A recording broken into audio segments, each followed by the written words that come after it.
Hi, இன்றைக்கி நம்ம என்ன பார்க்க போகிறோம்னு பார்த்தீங்கன்னா பொட்டேட்டோ ஃப்ரை தான் பார்க்க போகிறோம். அதுக்கு வந்து எண்ணெய் சட்டி வச்சுட்டு கொஞ்சமாக கடலெண்ணெய் ஊற்றிக்கலாம்.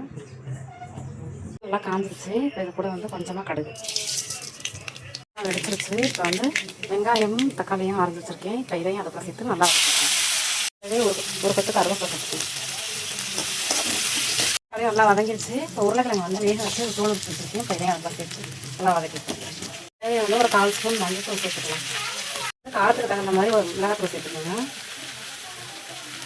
உப்பு, தேங்காய் வந்து கொஞ்சமாக வந்து அரைச்சி எடுத்து வச்சுருக்கோம். அதையும் இப்போ இதெல்லாம் சேர்த்து நல்லா கிளறி விட்டுருவோம். கொஞ்சமாக ஆயில் விட்டு நல்லா கிளறி விட்டுட்டு சிம்மில் வச்சு மூடி வச்சிடணும். 4 நிமிஷத்துக்கு நல்லா வேகட்டும். அதுக்குள்ளே பூண்டை வந்து நச்சு வச்சுருக்கேன். இப்போ இதையும் வந்து அதுக்குள்ளே சேர்த்துக்குவோம். விட்டுட்டு ஒரு 5 நிமிஷம் வச்சுருங்க, நல்லா வேகட்டும். பொட்டேட்டோ ஃப்ரை ரெடி ஆகிடுச்சு. இதோட நம்ம ஸ்டவ் ஆஃப் பண்ணிக்கலாம். நீங்களும் அந்த மாதிரி ட்ரை பண்ணி பாருங்கள். தேங்க்யூ.